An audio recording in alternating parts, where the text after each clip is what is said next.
اعوذ باللہ من الشیطان الرجیم بسم اللہ الرحمن الرحیم الحمد للہ الذی لا یبلغ مدحتہ القائلون ولا یحصی نعماءہ العادون ولا یعدی حقہ المجتہدون الذی لیس لصفتہ حد محدود ولا نعت موجود ولا وقت معدود ولا اجل ممدود فطر الخلائق بقدرته ونشر الرياح برحمته الصلاة والسلام على الرسول المسدد المصطفى العمجد المحمود الأحمد سيدنا ومولانا ومولى الكونين جد الحسن والحسین عانی ابو القاسم محمد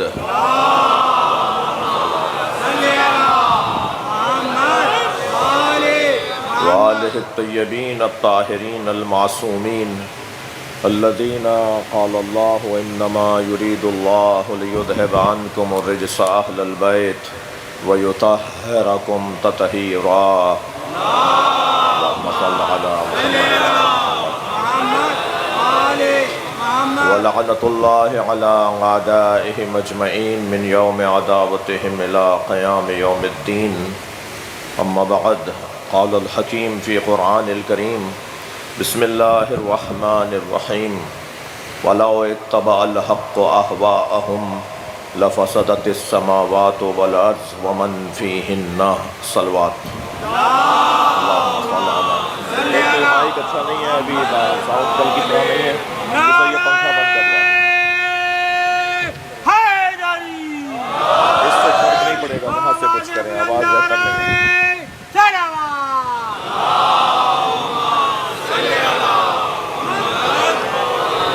اس سے بلند صلوات دیا کریں گے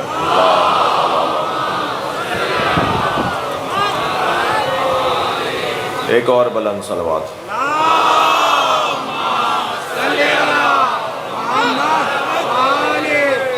اس سے بھی بلند صلوات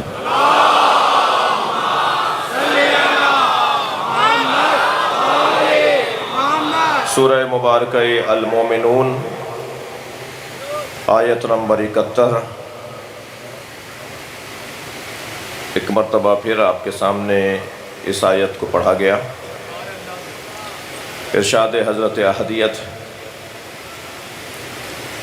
وَلَوْ اتَّبَعَ الْحَقُّ أَهْوَاءَهُمْ اگر حق نے ان کی خواہشات کی پیروی کر لی ہوتی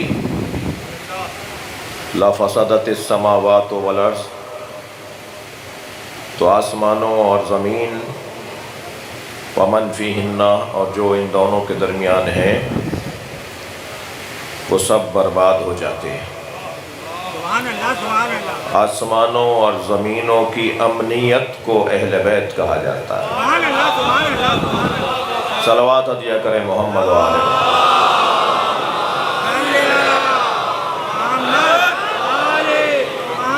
لَفَسَدَتِ السَّمَاوَاتُ وَالْأَرْضُ اگر حق نے ان کی خواہشات کی پیروی کر لی ہوتی حق بظاہر خود کو پریشانی میں رکھتا ہے تنگی میں رکھتا ہے مشکلات میں رکھتا ہے حق خود کو آزمائشوں میں رکھتا ہے مگر حق کسی کی خواہشات کی پیروی نہیں کرتا حق کو اگر آلام اور مصائب کا سامنا بھی کرنا پڑے تو اس کی ذمہ داری ہے اس کا کام ہے اس کے منصب کا تقاضا ہے اس کا کام ہی یہ ہے کہ وہ کسی کی خواہشات کی پیروی نہیں کرے گا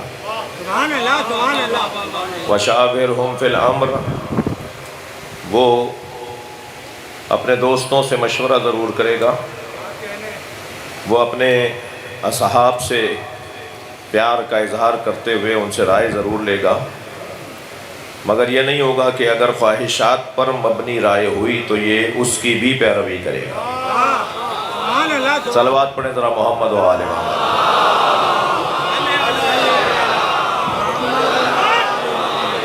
حبیب خدا و خاتم الانبیاء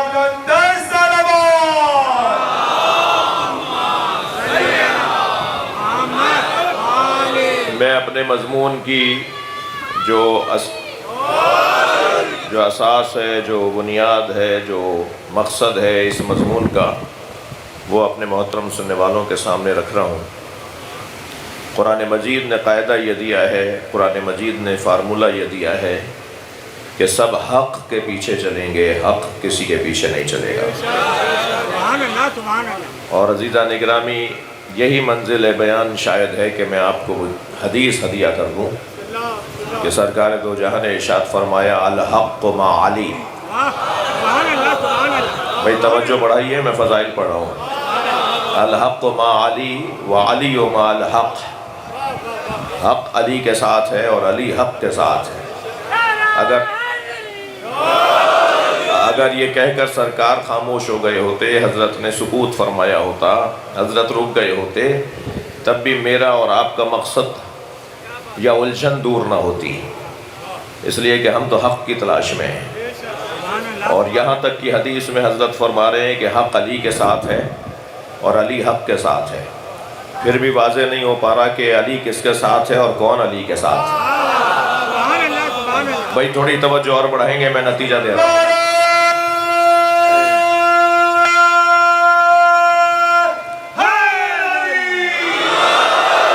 سرکار نے فرمایا الحق مع علی وعلی مع الحق، حق علی کے ساتھ ہے، علی حق کے ساتھ ہے۔ یہاں حدیث رکی نہیں ہے، سرکار نے فرمایا اللہم ادر الحق حیث ما دار علی، یا اللہ حق کو وہاں موڑ جہاں علی جا رہا ہو۔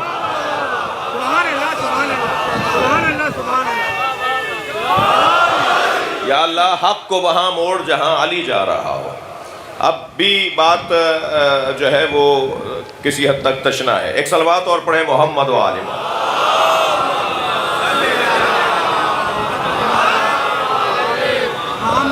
یہ میرے بیٹھنے کے بعد جو بہت تیزی سے مجمع نشتر پارک میں داخل ہو رہا ہوتا ہے، ہر گیٹ سے ماشاءاللہ مسلسل لوگ آ رہے ہوتے ہیں، تو ان سے گزارش ہے کہ ہم طے یہ ہے کہ 6:20 پر میں مجھے ممبر پہ آنا ہے، تو 6:20-25 ہو جاتے ہیں، لیکن آپ میرے بیٹھنے کے بعد مجھے سننے کے بعد اندر نہ آئیں، بلکہ پہلے سے ہی تشریف فرما ہو تو عنایت ہوگی، جیسے اور بھی احباب تشریف فرما ہوتے ہیں۔ ایک صلوات پڑھیں ذرا نبی کی ذات۔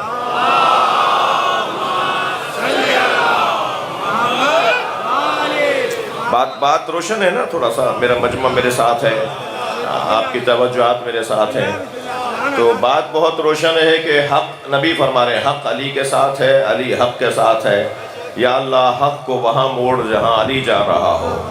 تو ابھی بھی کچھ بات میں تشنگی ہے کہ یا اللہ حق کیا ہے اور کون علی کے پیچھے ہے، کہاں کون علی کے پیچھے چلتا ہے، حق کہاں مڑتا ہے، جہاں کون ہے جو علی کے پیچھے پیچھے مڑتا ہے۔ عزیزان گرامی، ہمیں ایک حدیث مبارکہ نظر آئی جو تمام کتب اسلامی کے اندر ہیں، بلا تفریق، بلا فرق مذہب و مسلک، یہ حدیث مبارکہ نبی مکرم کی تمام کتابوں میں ہے۔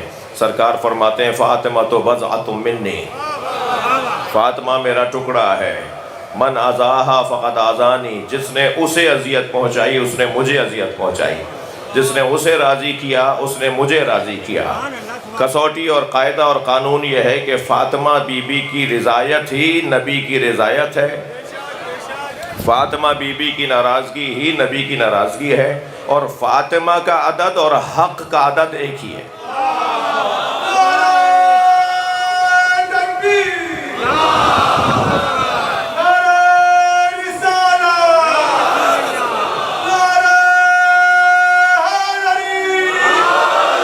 ممکن ہے میرے کسی جوان کو ابھی بھی تشنگی رہ گئی ہو، تو اتنا عرض کر دوں کہ شوہر بیویوں پر حاکم ہوتے ہیں۔ الرجال، قرآن کی آیت پڑھ دیتا ہوں نا، الرجال قوامون علی النساء، شوہر اپنی بیویوں پر حاکم ہے، بیویاں شوہروں کی محکوم ہیں۔ یہاں ضمناً کہہ دیتا ہوں محکوم ہیں، مجبور نہیں ہے، ہاں وہ حاکم ہے، جلاد نہیں ہے۔ شوہر حضرات اس آیت کو پڑھنے کے بعد کہیں جا کے روب نہ جمائیں، جی شوہروں کو حاکم بنایا گیا ہے، جابر نہیں بنایا گیا، ظالم نہیں بنایا گیا، شوہروں کو حاکم بنایا گیا ہے۔ حاکم جو ہوتا ہے اس کی بات کو اولویت دی جاتی ہے، اس کی بات کو اہمیت دی جاتی ہے، اس کے فیصلے کو مانا جاتا ہے۔ حاکم کا کام تو بڑا طویل ہے بھائی، میرا موضوع نہیں ہے کہ حکمرانوں کے کام بتاؤں، اور شاید میرا محترم مجمع تو مجھ سے زیادہ جانتا ہے کہ حکمرانوں کے کام کیا ہیں۔ اگر حکمرانوں کے کام انہیں نہیں پتا تو مجمع کو ضرور پتا ہے، اور عجیب مصیبت یہ ہے کہ جب تک یہ مجمع میں ہوتے ہیں تو انہیں حکمرانوں کے کام پتا ہوتے ہیں، اور جب یہ حکمران ہو جاتے ہیں تو انہیں اپنے کام یاد نہیں رہتے۔ ایک صلوات اور پڑھ دیں نبی کی ذات پر۔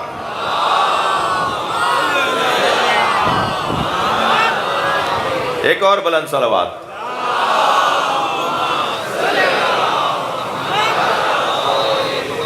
بات بہت روشن ہے کہ حق کبھی بھی خواہشات کی پیروی نہیں کرے گا۔ حق کا کام کسی کے پیچھے چلنا نہیں ہے۔ اگر کبھی کہیں حق آپ کو پیچھے کھڑا بھی نظر آئے نا، تو پیچھے کھڑے ہونے سے وہ پیچھے ہو نہیں جاتا۔ سبحان اللہ، سبحان اللہ۔ پیچھے کھڑے ہونے سے وہ پیچھے ہو نہیں جاتا، اور خاص طور پہ نماز کے مسئلے میں تو بہت ہی واضح بات ہے۔ اس لیے کہ جب یہ قاعدہ دے دیا صلو خلف کل امام، ہر امام کے پیچھے نماز پڑھ لو، برًا و فاجرا، وہ نیک ہو یا برا، تو پھر پیچھے کھڑا ہونا کون سا معیار ہے، یا کسی کا آگے کھڑا ہونا کون سا معیار ہے؟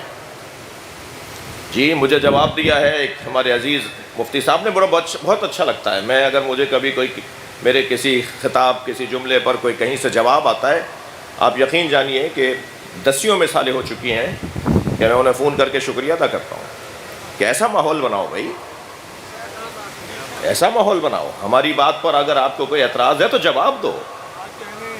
یہ گالیاں بکنا تو مجبوروں کا کام ہے۔ جو علمی مجبور ہوتے ہیں نا وہ بدتمیزیاں کرتے ہیں، لیکن جو علمی طور پہ مضبوط ہوتے ہیں وہ بدتمیزیاں نہیں کرتے، وہ جواب دیتے ہیں۔ جواب دینا چاہیے۔ میرے پاس بھی یہ اختیار ہونا چاہیے کہ میں کسی کو اگر میرے موقف کے خلاف کوئی بات کر رہا ہے تو میں اسے جواب دوں، انتہائی مہذب انداز سے، انتہائی معقول انداز سے، انتہائی تہذیب کے دائرے میں رہتے ہوئے۔ سوال کا ہونا عیب نہیں ہے، جواب کا نہ ہونا عیب ہے۔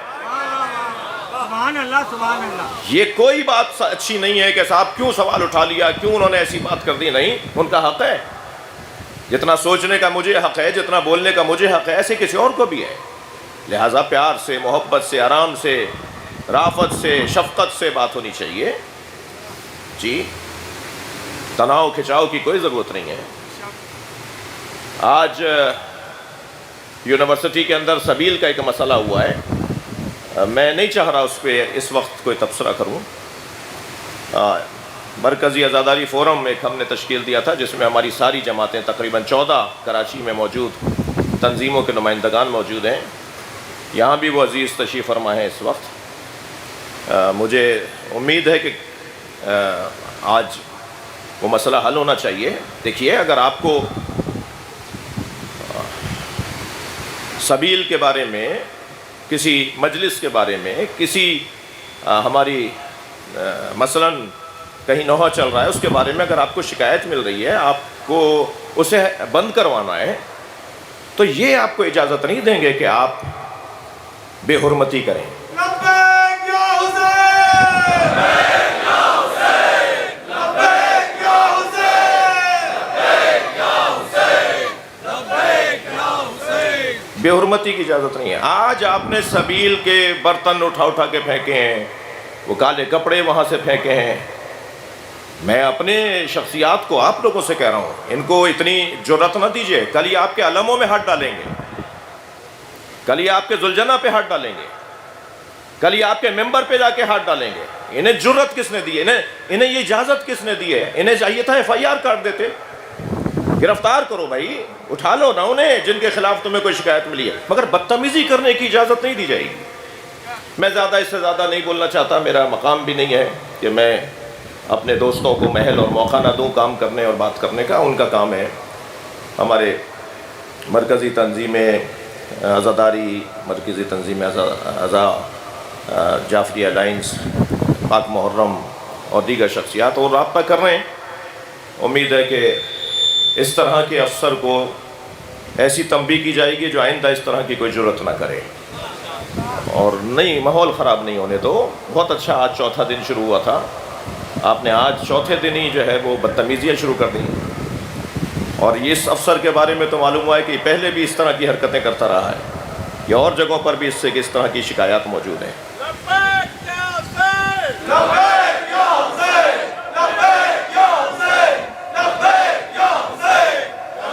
بلند صلوات ہدیہ کر دیں محمد و آل محمد۔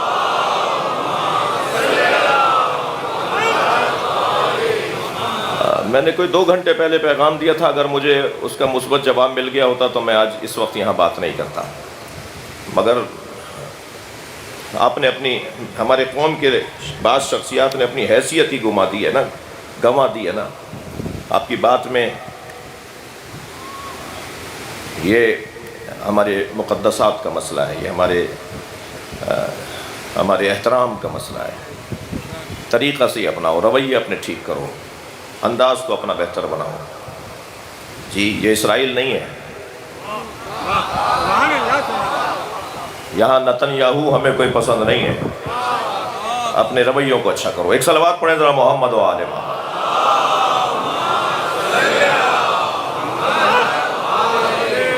اور بلند صلوات۔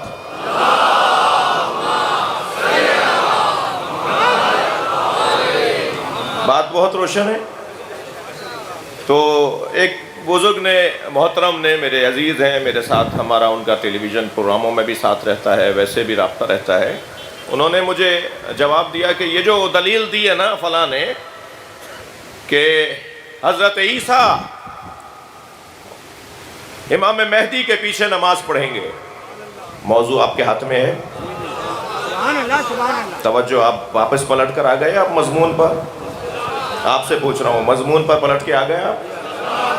تو انہوں نے کہا یہ جو دلیل دی ہے نا فلاں نے کہ حضرت عیسیٰ جب حضرت مہدی کے پیچھے نماز پڑھیں گے تو وہ خود دلیل ہے یہ کہ حضرت مہدی یعنی حجت خدا، یعنی امام زمانہ، یعنی امام وقت، تمام انبیاء سے ہمارے نبی کے علاوہ، سرکار دو جہاں کے علاوہ، وہ کیونکہ حضرت عیسیٰ ان کے پیچھے، تو انہوں نے کہا یہ کون سی دلیل ہوئی؟ پیچھے نماز پڑھنے والا کون سا؟ آگے کوئی اگر کھڑا ہو جائے، اول تو ایسا ہے نہیں، اور اگر ایسا مان بھی لیا جائے تو آگے کھڑے ہونے سے یہ کہاں سے بات ثابت ہوتی ہے جو آگے کھڑا ہوا ہے وہ افضل ہے؟ تو میں نے کہا بھائی ہم بھی تو یہی 1400 سال سے کہہ رہے ہیں۔ صلوات پڑھیں ذرا محمد و آل محمد۔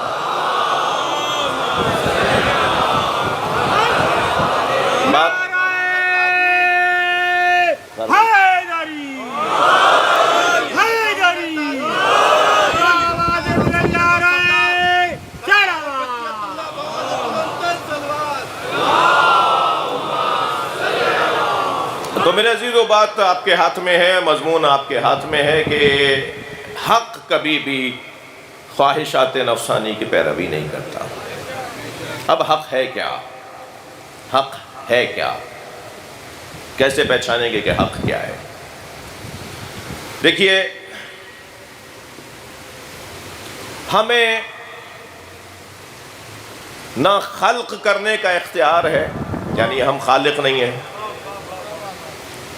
اور نہ ہی ہمیں منتخب کرنے کا اختیار ہے۔ یعنی کس کو منتخب کرنے کا اختیار نہیں ہے؟ ہمیں امام، میں نے کل کی مجلس میں کہا، اللہ بنانا ہمارا کام نہیں ہے۔ جو اللہ بناتے ہیں نا وہ باطل ہیں، وہ رونگ ہیں، وہ غلطی پر ہیں۔ اللہ بنانا ہمارا کام نہیں ہے۔ اللہ نے کہہ دیا، میرے حبیب ان سے کہہ دو، هو اللہ احد، وہ اللہ احد ہے، جسے تم تلاش کر رہے ہو نا وہ احد ہے۔ تمہارا کام بنانا نہیں ہے۔ توحید کا مطلب ایک بنانا نہیں ہے، ایک ماننا ہے۔ توحید کا ترجمہ، خبردار یہ مت کیجئے گا کہ ایک بنانا ہمارا کام کب ہے؟ ایک ماننا ہمارا کام ہے۔ تو اس وحدہ لا شریک کو ماننا ہے ہمارا کام، بنانا ہمارا کام نہیں ہے۔ کل کی مجلس میں ہو چکا۔ دوسرا عنوان، رسول بنانا، نبی بنانا ہمارا کام نہیں ہے۔ وَلَقَدْ أَرْسَلْنَا مُوسَىٰ بِآيَاتِنَا، اللہ کا کام ہے کہ وہ وہاں سے بھیجے۔ یہ سب وہاں سے آئے ہیں، یہ یہاں کے نہیں ہیں۔ ہمارے نبی بھی یہاں کے نہیں تھے، زمین ہمارے نبی کا وطن نہیں تھا، ہمارے نبی یہاں کے رہنے والے، وہاں جانا کمال تھا، جسے معراج کہتے ہیں، مگر یہاں رہنا اس سے کم کمال نہیں ہے۔ سرکار کا وہاں جانا کمال ہے، اس لیے کہ معراج میں تذکرہ ہوا ہے اس کمال کا، معراج کے عنوان سے کمال کا تذکرہ ہوا ہے۔ لیکن ذیشان صاحب کے وہ دو مصرے تو مجھے اتنے اچھے لگتے ہیں کہ میں آپ کو بار بار سناؤں گا۔ وہ کہتے ہیں کہ ایک شب کا ذکر کیا ہے جانے والے عرش پر، تیری ساری زندگی معراج ہی معراج ہے۔ ان کا پورا وجود، یہاں ان کا رہنا کمال ہے، یہاں ان کا آنا کمال ہے، وہ یہاں کے نہیں ہیں، یہ وہاں سے آئے ہیں۔ تو ہمارا کام نبی رسول بنانا نہیں ہے، ایسے ہی ہمارا کام خلیفہ حاکم بنانا ہمارا کام نہیں ہے۔ ملک اللہ کے لیے ہے، حاکمیت اللہ کے لیے ہے، تو اللہ کی طرف سے جو حاکم ہوگا پھر اللہ ہی اسے بنائے گا جو اللہ کی طرف سے حاکم ہوگا۔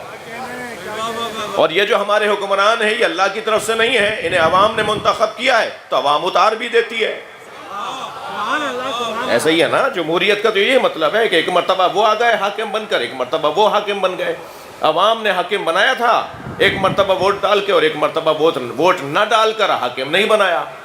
تو عوام جنہیں بنائے اور عوام جنہیں اتارے وہ حاکم ضرور ہوں گے، مگر اللہ کے بنائے ہوئے حاکم نہیں ہیں۔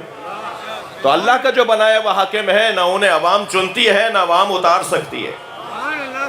وہ اگر انہیں کوئی مانے تب بھی وہی حاکم ہے، اور اگر انہیں کوئی نہ مانے تب بھی وہی حاکم ہے۔ اس لیے حضرت امام مالک سے کسی نے کہا تھا، صلوات پڑھیں ذرا محمد و آل محمد،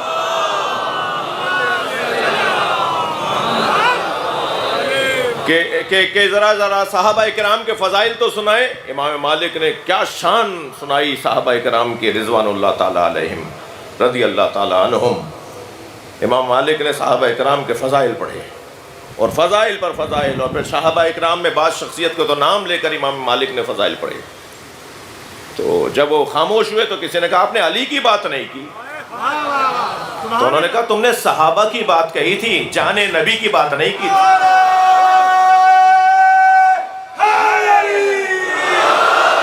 تم نے تو مجھ سے کہا تھا صحابہ کے فضائل سناؤ۔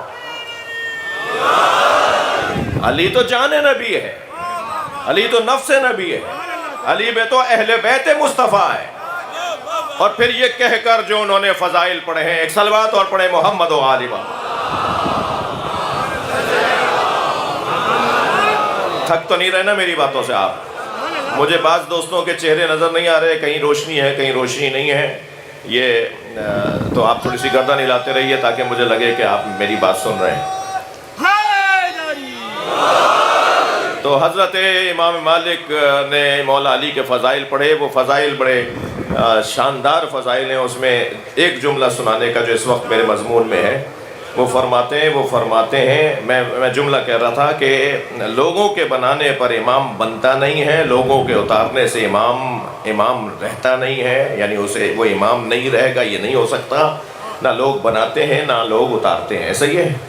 اس کے لیے امام مالک فرماتے ہیں کہ علی کا ممبر رسول پر بیٹھنا علی کی فضیلت نہیں ہے، ممبر کی عظمت میں اضافہ ہے۔ صلوات پڑھیں محمد۔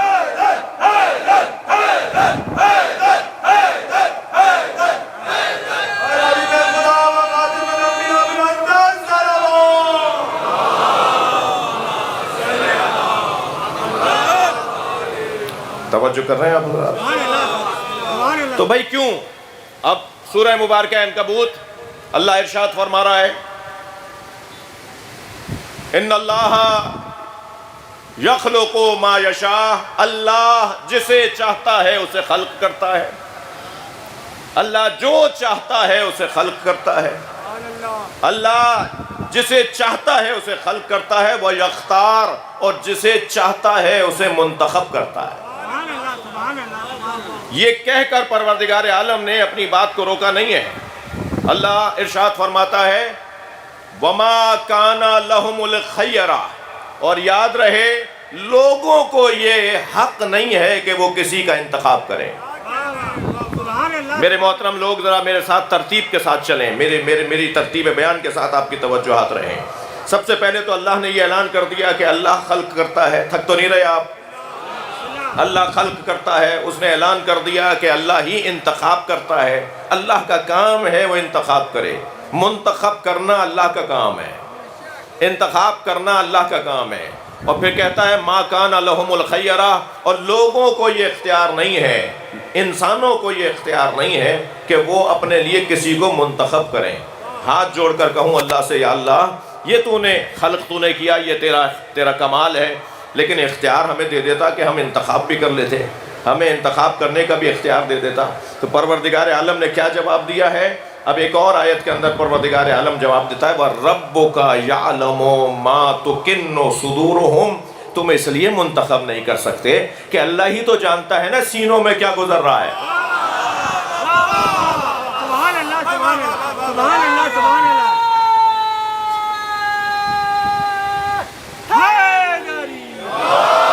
اللہ جانتا ہے کہ دلوں میں کیا گزر رہا ہے، میں آپ کے دل میں کیا گزر رہا ہے نہیں جانتا۔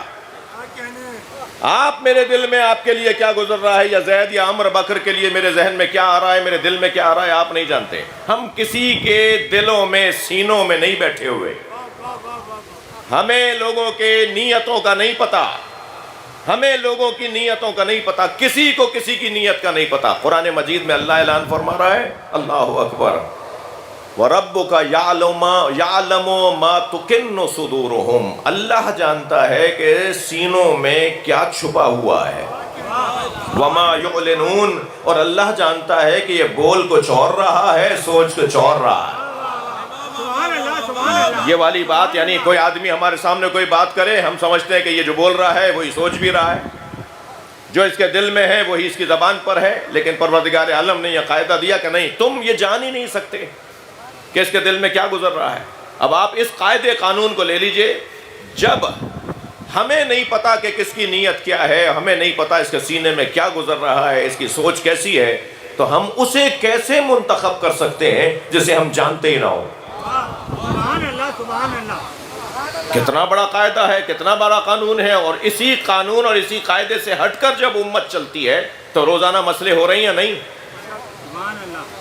روزانہ مسائل ہیں یا نہیں ہمارے سامنے؟ جی بھائی، ایسا تو نہیں سوچا تھا کہ یہ گل کھلائیں گے، ایسا تو نہیں سوچا تھا کہ یہ ایسا کام کر دیں گے آ کر، ہم نے تو ان کے لیے کچھ اور سوچا تھا، ہم نے تو ان کے لیے کچھ اور جانا تھا، ہمارے تو ذہن میں نہیں تھا کہ کیوں؟ اس لیے کہ ہم جانتے نہیں ہیں کہ اس کے دل میں کیا گزر رہا ہے۔ یقین جانیے، انسان کو اعمال کی بھی ضرورت ہے اور انسان کو عقائد کی بھی ضرورت ہے۔ ان الحیات عقیدۃ و جہاد، انسانی زندگی عقیدہ ہے اور جہاد ہے۔ جہاد سے مراد ہرگز تلوار کھینچنا اور اسلحہ اٹھانا مراد نہیں ہے، وہ ایک قسم جہاد ہے۔ جہاد جد و جہد کے خاندان کا لفظ ہے، جہد کے خاندان کا لفظ ہے، اجتہاد کے خاندان کا لفظ ہے، یہ ایک خاندان کے مختلف الفاظ ہیں۔ جی، تقدو، کوشش، جد و جہد، جہد، کوشش، فی سبیل اللہ کوشش۔ اب جس کے اندر جو صلاحیت ہے، جس کے پاس جو توانائی ہے، جس کے پاس جو کر سکتا ہے، اسے جب اللہ کی خاطر وہ انجام دیتا ہے تو یہ اس کا جہاد ہے۔ کوئی قلم کے ذریعے سے جہاد کرتا ہے، کوئی زبان کے ذریعے سے جہاد کرتا ہے، کوئی تلوار اور اسلحے کے ذریعے سے اللہ کی راہ میں جہاد کرتا ہے۔ مردوں کا جہاد کچھ اور ہے، خواتین کا جہاد کچھ اور ہے۔ جہاد فروعات دین میں 6 نمبر پر ہے۔ جی، اس سے پہلے اور کچھ بھی اعمال ہیں، اس کے بعد کچھ اور بھی ہمیں عمل انجام دینے ہیں، لیکن یہاں جو مراد اس قاعدے اور قانون کے اندر ہے کہ ان الحیات عقیدۃ و جہاد، زندگی عقیدہ ہے اور جہاد ہے۔ اس کو ذرا میرا جوان سمجھنے کی کوشش کریں۔ اصل چیز عقیدہ ہے یا اصل چیز عمل ہے؟ اصل چیز عمل اگر ہو تو اس کے کیا نتیجے ہیں، اور اگر اصل چیز عقیدہ ہو تو اس کے کیا نتیجے ہیں؟ میں لفظوں کو اور بدل کے کہتا ہوں کہ ہمیں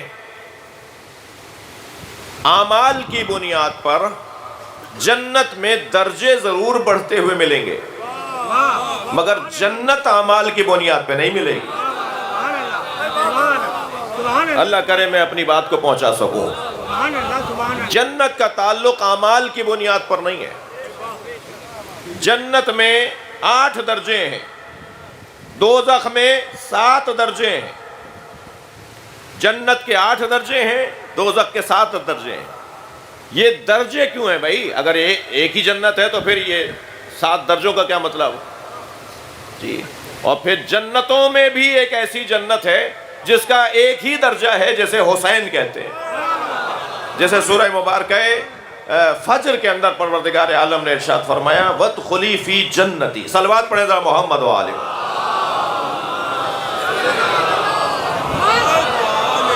جی وہ جنت، وہ ایک خاص جو جنتی کہہ کر اللہ نے یاد کیا ہے، وہ خاص جنت ہے۔ اس کے لیے کبھی اور تفصیل سے بات ہو۔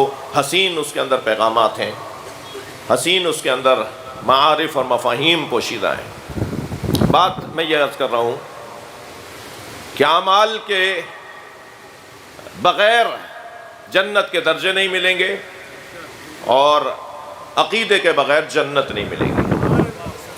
اور یاد رہے کہ اللہ اعمال کو قبول کرتا ہے متقین سے۔ جو متقی نہیں ہے اس کے اعمال ضائع ہیں۔ عجیب بات یہ ہے کہ کچھ آیات کہتی ہوئی نظر آتی ہیں کہ اعمال انجام دو تاکہ متقی ہو جاؤ، اور کچھ آیات یہ کہتی نظر آتی ہیں کہ متقی ہوگے تو اعمال قبول ہوں گے۔ مثلا انما یتقبل اللہ من المتقین، اللہ متقین سے اعمال کو قبول کرتا ہے۔ مثلا ارشاد ہو رہا یا ایھا الذین آمنوا کتب علیکم الصیام کما کتب علی الذین من قبلکم لعلکم تتقون۔ اے صاحبان ایمان، تم پر روزوں کو فرض قرار دے دیا گیا جیسے تم سے پہلے والوں پر بھی واجب کیا گیا تھا۔ کیوں؟ لعلکم تتقون، تاکہ تم متقی ہو جاؤ۔ اب ہمیں روزہ متقی بنا رہا ہے، اور اللہ یہ ارشاد فرما رہا ہے کہ اللہ روزوں کو قبول کرے گا متقیوں سے۔ سبحان اللہ سبحان اللہ۔ بھائی قابل غور ہے نا، یہ آیات ہے نا قرآن مجید، قرآن سمجھنے بیٹھے ہیں نا ہمیں۔ صلوات پڑھیں ذرا محمد و آلہ۔ مل کر صلوات نہیں پڑھ رہے آپ لوگ۔ اللہم صل علی محمد و آل محمد۔ تو ان دونوں مثلا اسی طرح ایک اور آیت کے اندر ارشاد ہو رہا ہے والذین یوفون بعہدہم الذین صدقوا عہدہم اولئک ھم المتقون۔ جو اپنے وعدوں کو پورا کرتے ہیں اور اپنے وعدوں پر پورے اترتے ہیں، وہ لوگ متقین ہیں، وہ متقی ہیں۔ تو اب یہاں اعمال کا نتیجہ یہ ہے کہ تقوی آ جائے، اور ادھر قرآن کہہ رہا ہے کہ تقوی اختیار کرو تو اعمال قبول ہو۔ تو یہ اس دونوں آیتوں کو اگر میں سمجھنا چاہوں گا تو میں ایسے سمجھوں گا کہ تقوی اعمال کا مددگار ہے اور اعمال تقوی کے مددگار ہیں۔ جسے فلسفے کی زبان میں کہتے ہیں مکمل۔ ایک ہے مکمل، فلاں کام مکمل ہو گیا، ہم بولتے ہیں نا اردو میں، یہ عربی کا لفظ ہے، فلاں کام مکمل کرو بھائی، بات ابھی مکمل نہیں ہوئی۔ مکمل جس کو کمال تک پہنچایا جائے، اور جو کمال تک پہنچاتا ہے اسے مکمل کہتے ہیں۔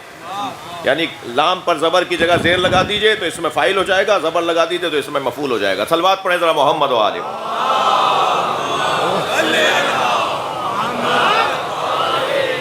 تقوی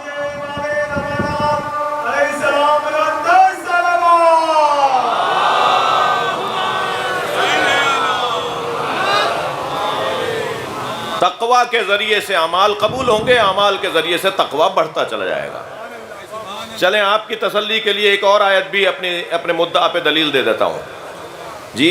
یقین پہلے ہوگا پھر عبادت ہوگی، یا عبادت پہلے ہوگی پھر یقین بڑھے گا؟ جی یقین ہوگا تو عبادت ہوگی۔ قرآن تو کہہ رہا ہے وَعْبُدْ رَبَّكَ حَتَّى أَتَاكَ الْيَقِينُ، اللہ کی عبادت کرو تاکہ تمہیں یقین حاصل ہو جائے۔ صلوات پڑھ لیں ذرا محمد و آلہ۔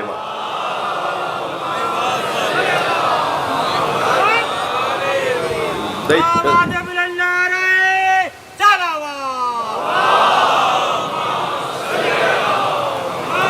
آپ کی بھی خواہش ہوتی ہے نا کہ آیات سے آیات کو سمجھا جائے. ایک اور صلوات نبی کی ذات پر.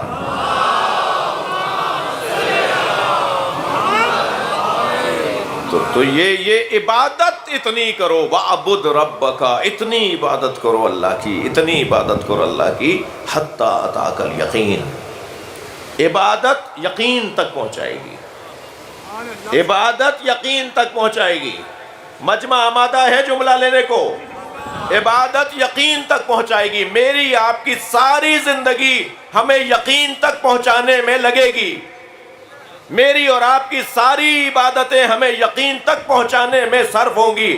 مگر علی بن ابی طالب کہتے نظر آتے ہیں لو کشف الغطاء لم ازدد تو یقینا، میرے سامنے سے حجاب ہٹ جائے تو یقین میں اضافہ نہیں ہو. وہ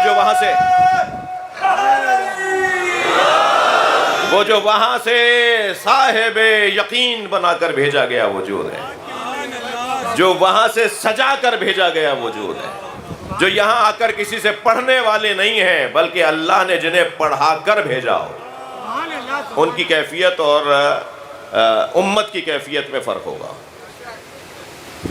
تو پہلی آیات تو اس طرح کی ہیں. کچھ آیات یعنی آیات کی ایک قسم کہ جن کے اندر یہ کہا گیا ہے کہ تم عبادات کرو تاکہ تقوی تمہیں حاصل ہو جائے. لعلکم تتقون، اولئک هم المتقون، یہ پیغامات ہیں. مگر عزیزان گرامی یہ سب ہمیں متقی بنانے کے لیے، صاحب تقوی بنانے کے لیے اعمال کے طور پر رہنمائی عطا کی گئی ہے. جنت ان سے نہیں ملے گی، جنت ملے گی عقیدے کے ذریعے سے.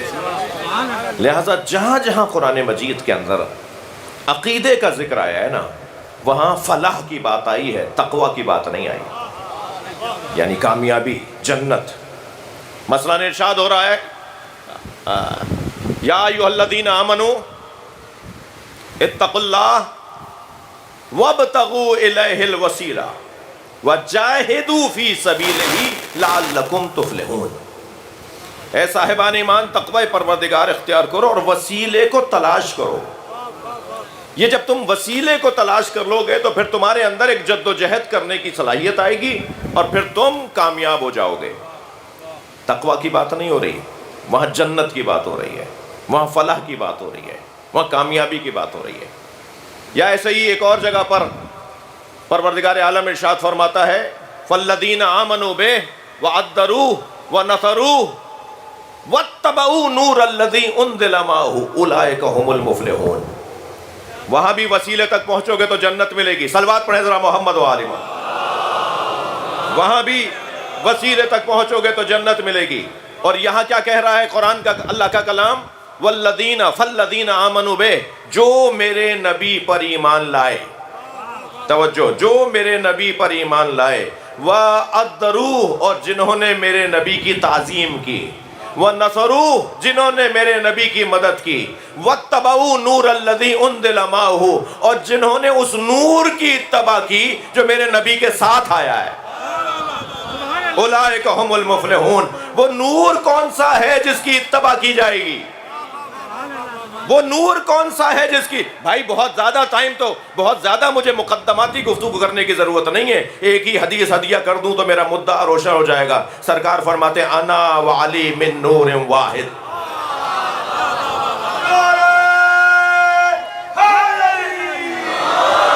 میں اور علی ایک ہی نور کے دو حصے ہیں.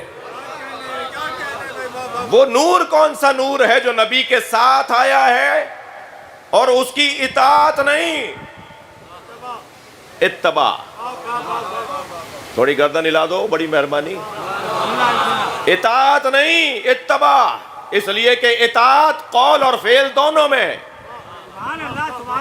لہذا جہاں جہاں اللہ کی فرما برداری کی بات آئی ہے وہاں اتباع کا لفظ نہیں آیا. اس لیے کہ وہاں عمل نہیں ہے، وہاں فعل نہیں ہے. اللہ کے ہاں صرف اور صرف قول ہے. اللہ کے ہاں صرف اور صرف آیات قرآنی ہے.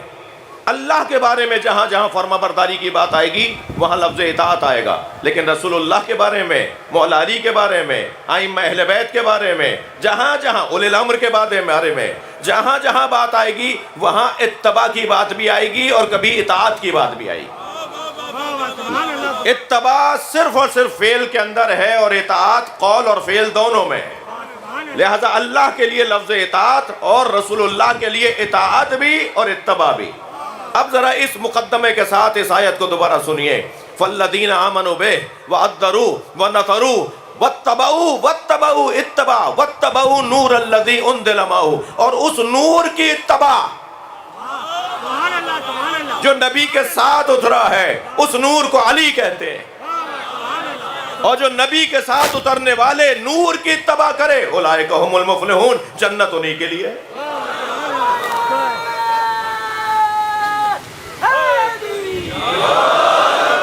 جنت انہی کے لیے ہے. لہذا اعمال تقوی تک پہنچاتے ہیں مگر وسیلہ امام حجت خدا جنت تک لے جاتا ہے. میں ایک منزل اور آگے آنا چاہتا تھا فضائل کے باب میں, مگر کیا کریں کہ ایک دورانیہ بیان مصائب کا ہوتا ہے, اور شاید مجھ جیسے فقیر اور مجھ جیسے عزادار مجلس میں آتے ہی اس لیے ہیں کہ آنکھوں میں آنسو بھر کے لائیں.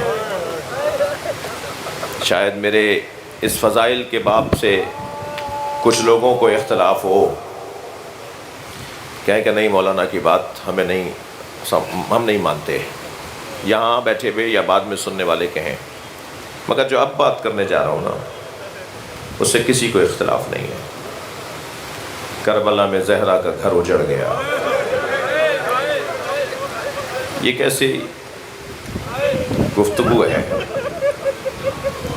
کہ جس پر ہر مجلس میں آنے والا چاہتا ہے کہ وہ یہ بات سن کر جائے. میرے ساتھ چلیے, آج 4 محرم ہے.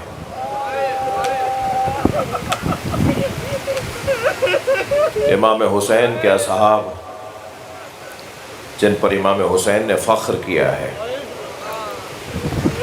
انی لا ارا اصحابا کا اصحابی, جیسے اصحاب اللہ نے مجھ حسین کو عطا کیے ایسے اصحاب اللہ نے کسی کو نہیں دیے. میں نہیں جانتا کہ کسی کے پاس ایسے اصحاب بھی ہوں گے جیسے میرے پاس اصحاب ہیں. انی لا ارا, میں نے نہیں دیکھے, اصحابا کا اصحابی, انی لا علم اصحابا کا اصحابی. مولا حسین فرما رہے ہیں ان اصحاب میں ایسے ایسے لوگ ہیں جو اپنی جگہ مادی اور دنیاوی اعتبار سے بہت حیثیتوں والے لوگ تھے. حضرت ہانی ابن عروہ سرداروں میں سے تھے جن کا لاشا 1 مہینے تک لٹکا رہا. حضرت مسلم کو جنہوں نے اپنے گھر میں ٹھہرایا تھا اس جرم میں, مزجی قبیلے کے سردار تھے وہ مزجی تھے, مزج قبیلے کے سردار تھے. مگر جرم کیا تھا کہ تم نے حسین کے سفیر کو اپنے گھر میں رکھا. پہلے ان کے منہ پر گھونسا مارا گیا, ان کے دانت شہید ہو گئے. ان کے قبیلے کے لوگ باہر دھرنا دے کے بیٹھے تھے, آج کی زبان میں کہہ گیا ہمیں, احتجاجاً بیٹھ گئے تھے آ کے ہزاروں کی تعداد میں. تو ایک انہی کے لوگوں میں سے ایک بندے کو خرید کر تقریر کروائی گئی کہ وہ خیریت سے ہیں. انہوں نے پیغام بھیجا ہے کہ گھروں کو چلے جاؤ. اور لوگ گھروں کو چلے گئے, اور پھر کچھ دن بعد ہانی ابن عروہ رضوان اللہ تعالیٰ علیہ کو شہید کر دیا, اور ان کا لاشا کوفے کے ایک چوک پر ایک درخت پر لٹکا دیا. اور عبید اللہ ابن زیاد نے کہا کہ یہ میں ایسے اس لیے کر رہا ہوں تاکہ لوگوں کو عبرت ہو جائے کہ آئندہ ہمارے خلاف کوئی بات نہ کرے. ہانی ابن عروہ. مسلم ابن اوسجا وہ تھوڑی سی تاخیر سے کربلا پہنچے تھے, یعنی 2 محرم 4 محرم 5 محرم کے بعد پہنچنے والوں میں سے تھے. وہ خضاب خرید رہے تھے، خضاب کوفے میں ایک پنساری کی دکان سے خضاب خرید رہے تھے تاکہ بالوں کو رنگ کر سکیں۔ تو کسی نے کہا تم تو یہاں خضاب خرید رہے ہو، وہاں حسین کو کربلا میں گھیر لیا ہے۔ تو پھر وہ سب چیزیں چھوڑ کے کربلا گئے تھے، اور پھر جب ان کے سر پر ضربت لگی تھی نا تو انہوں نے مولا حسین سے کہا تھا مولا میرے بالوں کو خضاب لگ گیا۔ ایسے ہمت والے لوگ، من المومنین رجال صدقوا ما عاہدوا اللہ علیہ، مومنین میں سے کچھ ہمت والے لوگ ہیں جو اپنے رب سے، اپنے اللہ سے کیے ہوئے عہد کو پورا کرتے ہیں۔ جی ان میں سے ایک نام جنہیں امام حسین نے خط لکھ کر بلایا ہے وہ ہے حضرت حبیب ابن مظاہر اسدی۔ جی امام نے قاصد کو خط دیا، جا کر کوفہ حبیب تک یہ میرا خط پہنچا دو۔ اور حبیب اپنی زوجہ کے ساتھ کھانا کھا رہے تھے کہ دروازے پہ دستک ہوئی، تو آواز دے کر پوچھا من الباب، کون ہے دروازے پر؟ تو قاصد نے کہا انا برید الحسین، میں حسین کا قاصد ہوں۔ سنیں گے آپ، جو ہاتھ میں نوالا تھا نا وہ رہ گیا، وہ واپس ظرف میں رکھ دیا، ہاتھ پیر پھولنے لگے۔ حسین کا قاصد، حسین کا کوئی پیغام آیا ہے؟ اجرکم اللہ۔ کہ ایک مرتبہ دروازے پر گئے تو اس کے ہاتھ میں امام حسین کی تحریر تھی، اسے کھولا فوراً، پہلے آنکھوں سے لگایا اور پھر پڑھنا شروع کیا۔ اس میں لکھا تھا بسم اللہ الرحمن الرحیم، من الحسین ابن فاطمہ، فاطمہ کے بیٹے حسین کا خط ہے، الی رجل فقیہ حبیب ابن مظاہر، ایک مرد فقاہت، ایک عالم دوراں، ایک فقیہ دوراں، حبیب ابن مظاہر کے نام، السلام علیکم ورحمۃ اللہ وبرکاتہ، سلام لکھا امام نے۔ پھر اس کے بعد پہلی لائن یہ تھی کہ حبیب تمہیں ہماری نبی سے نسبت کا علم ہے، تمہیں میری نبی سے نسبت کا علم ہے کہ میں کون ہوں، بس جان لو میں کربلا میں دشمنوں میں گھر گیا ہوں۔ والسلام حسین ابن علی۔ حبیب نے مظاہر اس خط کو پڑھتے ہوئے گھر میں داخل ہوئے تو اتنی دیر میں زوجہ بھی دسترخوان چھوڑ کر آ گئی تھی، قریب کھڑے ہو کر کہنے لگی حسین مولا نے کیا لکھا ہے؟ اجرکم اللہ، اجرکم اللہ، آپ کی آنکھوں میں آنسو آ گئے۔ حبیب نے کہا حسین ابن علی کو کربلا میں یزیدی لشکر نے گھیر لیا ہے، اور حسین نے مجھے اتنا لکھا ہے، اور اس کا پیغام یہ ہے کہ حسین مجھے مدد کے لیے بلا رہے ہیں۔ تو زوجہ نے کہا پھر کیا ارادہ ہے؟ تو جو لکھا ہے کتابوں میں وہ میں پڑھ رہا ہوں کہ ایک مرتبہ قلب زوجہ کی آزمائش کے لیے، اپنی زوجہ کی آزمائش لینے کے لیے کہ دیکھوں یہ اس کے دل میں حسین کا کتنا مقام ہے، حبیب نے فوراً کہا میں بوڑھا ہو گیا ہوں، میں کیا مدد کروں گا؟ تو کہنے لگی پھر مجھے جانے دو، میں حسین کی مدد کرنے چلے جاؤں۔ اجرکم اللہ، اجرکم اللہ۔ حبیب نے کہا اللہ اللہ غربت حسین، خواتین بھی جس پہ ترس کھا رہی ہوں۔ حبیب نے کہا کہ یہ کیسے ممکن ہے حسین مجھے یاد کریں اور میں مدد کو نہ جاؤں؟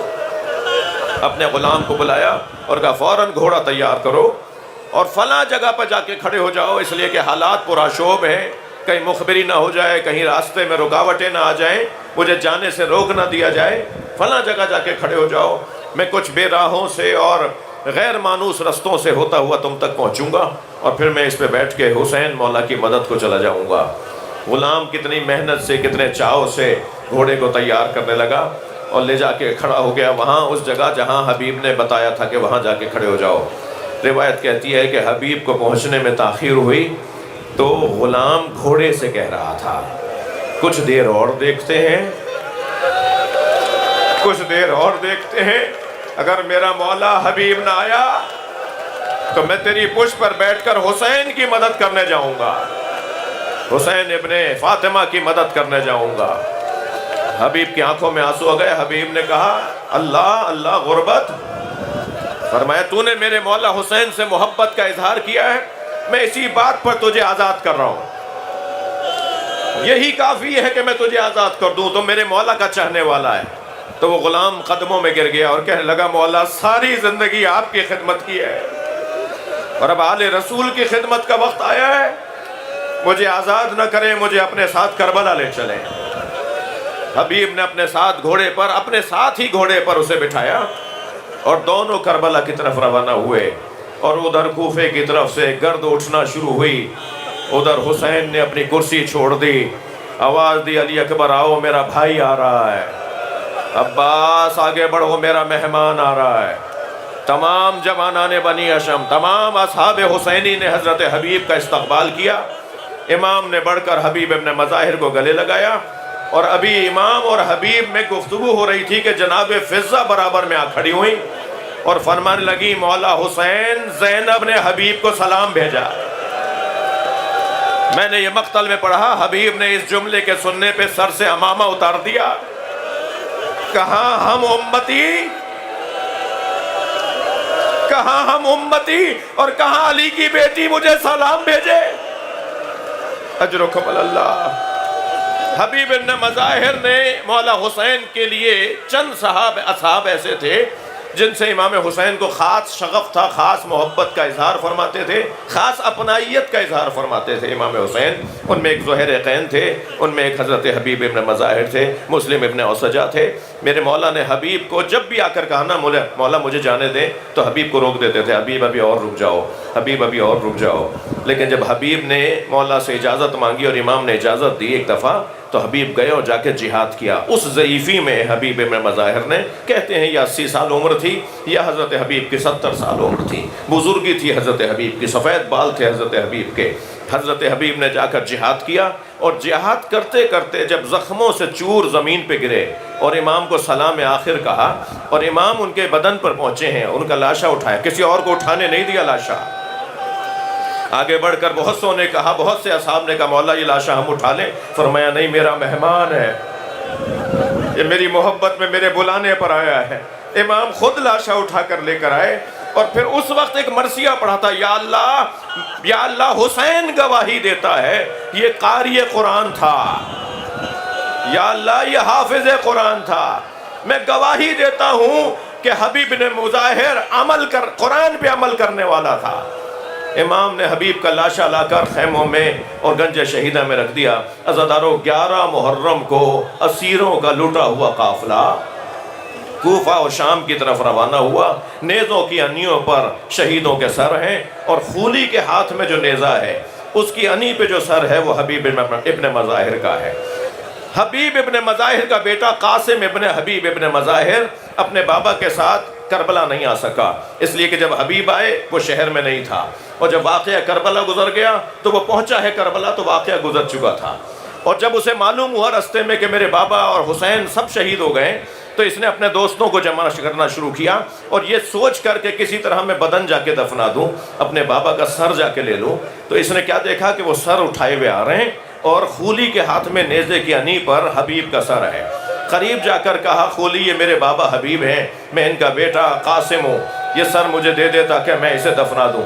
خولی نے کہا مجھے شام کے دربار سے انعام ملنے والا ہے، بہت بڑے آدمی کا سر لے کر جا رہا ہوں، اجرکم اللہ، مجھے بہت بڑا انعام ملے گا، بڑے سردار کا سر لے کر جا رہا ہوں۔ تو خولی سے قاسم نے کہا دیکھ یہ سر مجھے دے دے، جو رقم تجھے چاہیے، جو انعام تجھے چاہیے وہ میں دینے کو تیار ہوں۔ اس نے انکار کر دیا۔